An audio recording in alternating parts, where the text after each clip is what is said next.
जय श्री हरि विष्णु। दोस्तों, स्वागत है आप सभी का आपके अपने चैनल शुभ मंगल में। दोस्तों, 25 सितंबर 2024 को जितिया या जीवित पुत्रिका व्रत के दिन एक बहुत ही दिव्य और दुर्लभ संयोग बन रहा है। दोस्तों, इस दिन जितिया या जीवित पुत्रिका व्रत होने के साथ साथ धन लक्ष्मी योग, कुबेर योग और अमृत सिद्धि योग का निर्माण हो रहा है।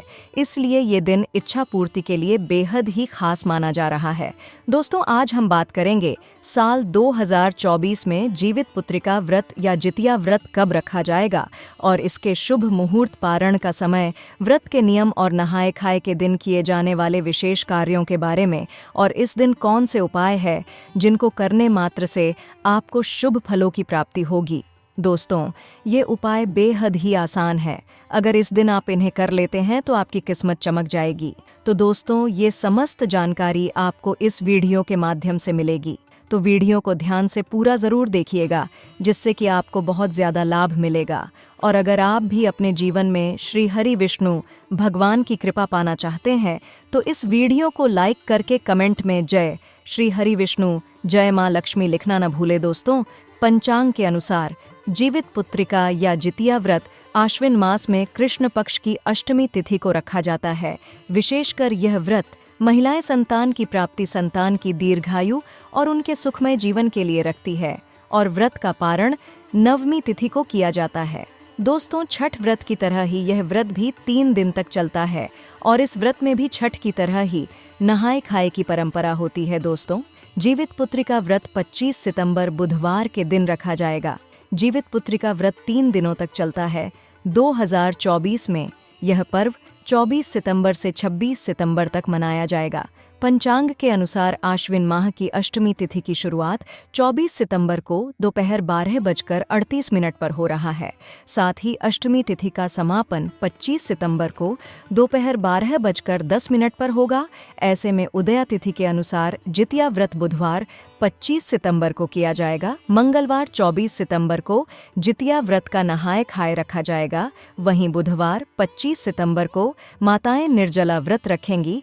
इसके बाद गुरुवार 26 सितंबर को व्रत का पारण किया जाएगा। जितिया व्रत की पूजा का शुभ मुहूर्त 25 सितंबर की सुबह 10:41 से लेकर दोपहर 12:12 तक है। दोस्तों, जीवित पुत्रिका व्रत को रखने से पहले नौनी का साग खाने की परंपरा है। कहा जाता है कि नौनी के साग में कैल्शियम और आयरन भरपूर मात्रा में होता है, जिसके कारण व्रती के शरीर को पोषक तत्वों की कमी नहीं होती है। इस व्रत के पारण के बाद महिलाएं जितिया का लाल रंग का धागा गले में पहनती हैं। व्रती महिलाएं जितिया का लॉकेट भी धारण करती हैं। पूजा के दौरान सरसों का तेल और खल चढ़ाया जाता है। व्रत पारण के बाद यह तेल बच्चों के सिर पर आशीर्वाद के तौर पर लगाते हैं। आइए अब जानते हैं जीवित पुत्रिका व्रत की पूजन विधि। दोस्तों, जितिया व्रत में पहले दिन महिलाएं सुबह सूर्योदय से पहले उठकर स्नान करें, फिर व्रत का संकल्प लें और पूजा शुरू करें। इसके बाद फल ग्रहण करें और उसके बाद पूरे दिन कुछ न खाएं। दूसरे दिन सुबह स्नान के बाद महिलाएं पहले पूजा पाठ करती हैं और फिर पूरा दिन निर्जला व्रत रखती हैं। इस व्रत का पारण छठ व्रत की तरह तीसरे दिन किया जाता है।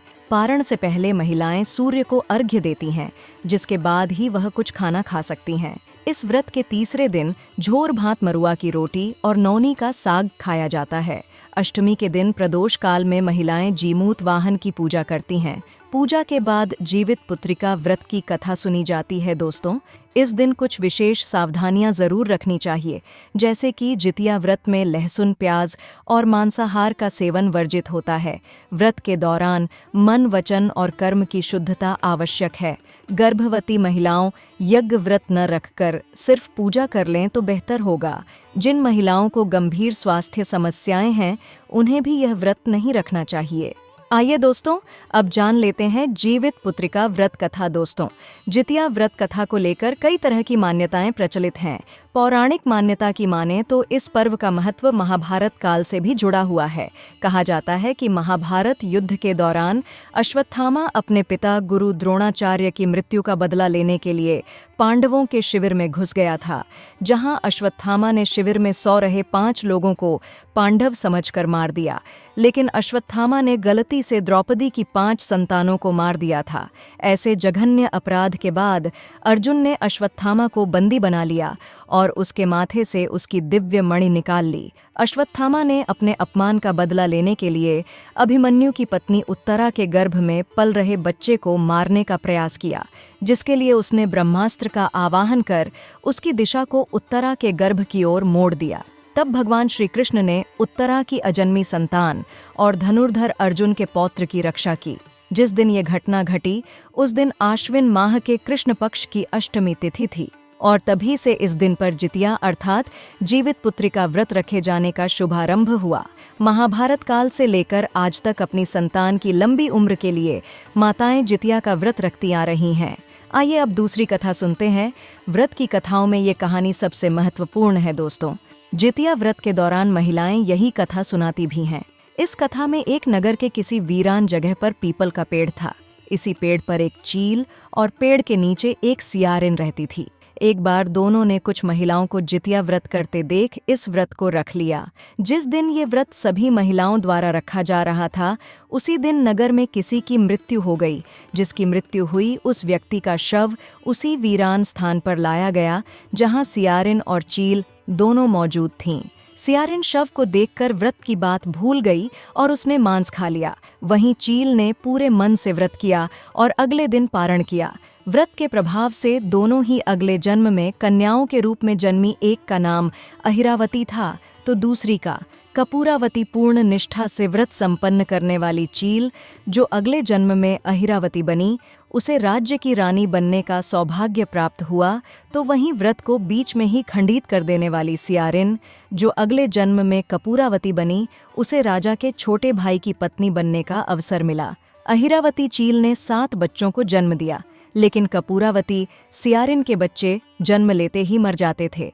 यह व्रत को मध्य में तोड़ देने का दुष्प्रभाव था जो अगले जन्म में कपूरावती भुगत रही थी, किंतु इस बात का भान नहीं था। बहन की फलती फूलती संतान देख कपूरावती जल भुन गई और उसने 7 बच्चों के सिर कटवाकर घड़ों में बंद कर दिए और अपनी बहन के पास भिजवा दिए। उस दिन बड़ी बहन जिउतिया का व्रत कर रही थी। भगवान जीमूत वाहन को याद करके जब उसने 7 घड़ों पर जल छिड़का तो उसके बेटे जिंदा हो गए। उधर कपूरावती इस बात को लेकर परेशान थी कि उसकी बहन के घर से रोना पीटना अब तक सुनाई क्यों नहीं दिया। ऐसे में असलियत जानने वो खुद ही बहन के घर चली गई, लेकिन उसके 7 बेटों को जिंदा देखकर वह सन्न रह गई। इसी दौरान भगवान जीमूत वाहन भी वहां प्रकट हुए और उन्होंने दोनों बहनों को पूर्व जन्म की कथा सुनाई। कथा सुनने के बाद कपूरावती को बहुत पश्चाताप हुआ और दुख में अपनी जान गंवा बैठी। वहीं बड़ी बहन अहिरावती ने भगवान जीमूत वाहन से वरदान मांगा कि जो भी माता आज के दिन आपकी पूजा करे उसकी संतान को कोई कष्ट न पहुंचे। तब से जितिया व्रत की परंपरा चली आ रही है। तीसरी कथा 2 बहनें थीं। एक का नाम था सुखिया और दूसरी का नाम था दुखिया। दोनों का भाग्य उनके नाम जैसा ही था। दुखिया गरीब थी और बहुत दुखी रहती थी। सुखिया अमीर थी और हमेशा सुखी रहती थी। दोनों एक ही गांव में रहती थी। दुखिया सुखिया के घर में काम करती थी, साफ सफाई करती थी, खाना बनाती थी और जो खाना बच जाता था वह खाना सुखिया दुखिया को दे देती थी। इसी तरह दुखिया का घर चलता था। समय बीतता गया। दोनों को बच्चे थे। सुखिया को 2 पुत्र थे और दुखिया को भी 2 पुत्र थे। जब जितिया का व्रत आया तो दोनों बहन जितिया का व्रत रखी थीं। दुखिया सुखिया के घर में काम करती थी। व्रत के दिन दुखिया ने सुखिया के घर जो चावल फटका उससे जो खुर्दी निकला वह अपने लिए रख ली और साफ चावल सुखिया को दे दी। फिर साग को चुनी, बढ़िया वाला साग सुखिया के लिए रख दी और जो डंठल था वह अपने लिए रखी। अब दुखिया ने सुखिया के घर सारा खाना बना दिया और अपने घर चावल की खुर्दी और साग की डंठल लेकर गई।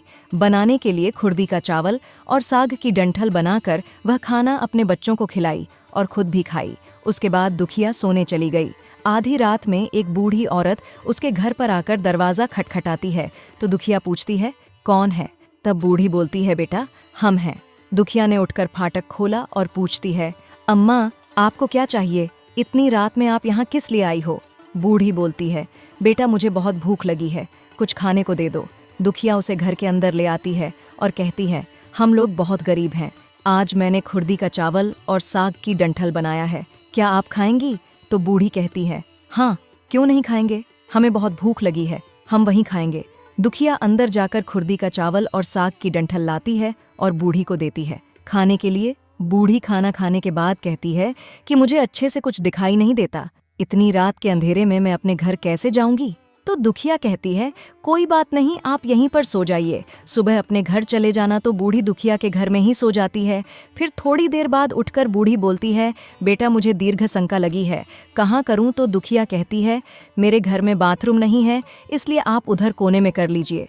बूढ़ी पूछती है कि बेटा भड़ भड़ करें या छर छर करें। दुखिया नींद में थी तो वह कहती है, माताजी भड़ भड़ कर दो, मैं सुबह साफ कर दूंगी। फिर थोड़ी देर बाद बूढ़ी पूछती है कि बेटा मैं अपने हाथ कहाँ साफ करूं। तो दुखिया कहती है, आप मेरे सर, मैं अपने हाथ को साफ कर लीजिए। जब सुबह होती है तो दुखिया को यह सब सपने के जैसे लगता है कि सोते समय मुझे कोई सपना आया होगा। वह ज्यादा कुछ नहीं सोचती और नदी में नहाने के लिए चली जाती है। जब वह नदी में नहाती है और अपने बाल धोती है तो उसके बालों से होते हुए जो पानी बहता है वह सोने का पानी होता है। आसपास की सभी महिलाएं यह देखकर चकित हो जाती हैं और कहती हैं कि तुम्हारे बालों से तो सोने का पानी गिर रहा है, क्या बात है। फिर उसे रात की सारी बात याद आती है। वह दौड़कर अपने घर की ओर भागती है, ये सोचकर कि उसका घर दीर्घ शंका से गंदा हुआ होगा, पहले उसको साफ करना होगा। जब वह अपने घर में जाती है तो देखती है कि घर के हर कोने में ढेर सारा सोना बिखरा पड़ा होता है। यह सब देखकर दुखिया बहुत खुश हो जाती है और सोचती है कि जीतमान बाबा की कृपा है, यह सब जो माता का रूप धारण करके मेरे घर आए और मुझे इतना आशीर्वाद दिए। अब दुखिया अमीर हो जाती है और सुखिया के घर जाकर काम करना बंद कर देती है। दुखिया जब अपना व्रत पूरा करती है तो अपने पुत्र से कहती है कि जाओ मौसी के घर से तराजू लेकर आओ, यह नापने के लिए कि यह सोना कितना है। बच्चा बहुत खुशी से सुखिया मौसी के घर जाता है और तराजू मांगता है। तो सुखिया पूछती है कि तराजू पर क्या नापना है। तो बच्चा बोलता है, मेरे घर में बहुत ढेर सारा सोना है, उसी को मम्मी नापेगी। सुखिया कहती है, खाने के लिए तुम्हारे पास कुछ भी नहीं है और सोना नापोगे, मुझसे झूठ कहते हो। तो बच्चा कहता है, नहीं मैं झूठ नहीं बोल रहा हूँ। सुखिया सोचती है जब तराजू मांगा है तो कुछ ना कुछ तो जरूर नापना होगा, इसलिए वह तराजू के पीछे गोंद लगा देती है कि जो भी नपेगा वह थोड़ा सा इसमें चिपक जाएगा। दुखिया जब तराजू पर सोना नापती है तो कुछ सोना का टुकड़ा उस बूंद में चिपक जाता है। जब बच्चा तराजू लौटाने आता है तो सुखिया उसको उलट पुलट कर देखती है तो उसे तराजू में सोना लगा हुआ मिलता है। सुखिया सोचती है उसके घर में जरूर कहीं से सोना आया होगा, इसलिए वह कई दिन से काम पर भी नहीं आ रही है। सुखिया उसके घर जाकर देखते हैं कि यह सोना कहाँ से आया। जब सुखिया दुखिया के पास जाकर पूछती है कि तुम्हारे पास कहाँ से इतना सोना आया कि तुम तराजू मंगाई नापने के लिए, तो दुखिया उस रात की सारी कहानी अपनी बहन सुखिया को बताती है। दुखिया का मन एकदम सच्चा था, इसलिए वह सब कुछ बता दी। लेकिन सुखिया के मन में लालच आने लगा कि दुखिया के पास हमसे भी ज्यादा धन आ गया, अब अगले जितिया में मैं भी खुर्दी का चावल और साग की डंठल बनाऊंगी। फिर अगले साल जितिया का व्रत दोनों बहन ने रखा। सुखिया के पास हर तरह का सुख था और धन भी था, फिर भी वह जितिया के दिन चावल फटक कर साफ चावल फेंकती और खुर्दी अपने पास रख ली। साग को तोड़कर पत्तियां फेंक दी और डंठल अपने पास रख ली और वहीं बनाई। खा पीकर पूजा पाठ करके सोने चली गई। फिर आधी रात में उसके घर में भी बूढ़ी आई और दरवाज़ा खटखटाती है। सुखिया उसका इंतजार कर रही होती है। वह तुरंत दरवाज़ा खोलकर बूढ़ी को अपने घर के अंदर ले आती है। बूढ़ी बोलती है, मुझे बहुत भूख लगी है, कुछ खाने को दे दो। तो सुखिया कहती है, मैंने खुर्दी का चावल और डंठल का साग बनाया है। बूढ़ी बोलती है, कोई बात नहीं, मैं खाऊंगी। तो सुखिया परोस देती है। वह खाना खाने के लिए और सोने चली जाती है। बूढ़ी बोलती है, मैं घर नहीं जा सकती, मुझे दिखाई नहीं देता। तो सुखिया कहती है, कोई बात नहीं, आप यही सो जाओ। थोड़ी देर बाद बूढ़ी फिर बोलती है कि मुझे दीर्घ शंका लगी है, कहाँ करूं? तो सुखिया कहती है, वहीं कोने में कर लीजिए। फिर थोड़ी देर बाद बूढ़ी पूछती है कि भड़ भड़ करे या छर छर। इस समय सुखिया को याद नहीं आता है कि दुखिया ने क्या बोला था। तो सुखिया बोली, माँ छर छर कर दीजिए। फिर बूढ़ी पूछती है कि बेटा मैं अपने हाथ कहाँ साफ करूं? सुखिया कहती है, मेरे सर में साफ कर लीजिए। बूढ़ी अपना हाथ सुखिया के सर में साफ कर लेती है। जब सुखिया सुबह उठती है तो उसका पूरा घर गंदगी से भरा पड़ा होता है और उसके बाल में भी बहुत गंदगी लगी होती है। यह सब देखकर सुखिया बहुत दुखी हो जाती है और उसे बहुत गुस्सा भी आता है। वह अपनी बहन दुखिया को बुलाती है और उसको गुस्सा करती है कि तुमने हमसे झूठ कहा और मेरा पूरा घर गंदा करवा दिया। तो दुखिया पूछती है कि तुमने क्या कहा था, भड़भड़ या छर छर? तो सुखिया कहती है, मैं तो छर छर बोली। तो दुखिया कहती है, यहीं पर तो तुमने गलती करी और तुम्हारे पास तो सब कुछ था, किसी चीज की कमी नहीं थी, फिर भी तुमने लालच किया। मेरे पास तो कुछ भी नहीं था, तुम्हारे पास तो सब कुछ था। तुम्हारे घर जीत मन बाबा भेष बदल कर आए, लेकिन फिर भी तुमने उन्हें अच्छा खाना नहीं परोसा। मेरे पास तो कुछ भी नहीं था, इसलिए मैंने उन्हें खुर्दी का चावल और साग का डंठल परोसा था। तुमने अपने घर आए, भगवान का अपमान किया, सब कुछ रहते हुए भी तुमने साग और भात खिलाया। तुम्हारे पास सब कुछ होते हुए भी तुम्हें लालच नहीं करना चाहिए, इसलिए तुम्हारे साथ बुरा हुआ। तो दोस्तों, इस तरह से जितिया व्रत की व्रत कथा और संपूर्ण महत्व और पूजा विधि समाप्त होती है। तो दोस्तों, आपको हमारी वीडियो कैसी लगी हमें कमेंट में ज़रूर बताइएगा। साथ ही वीडियो को लाइक करके चैनल को ज़रूर सब्सक्राइब कर ले। जय श्री हरि विष्णु।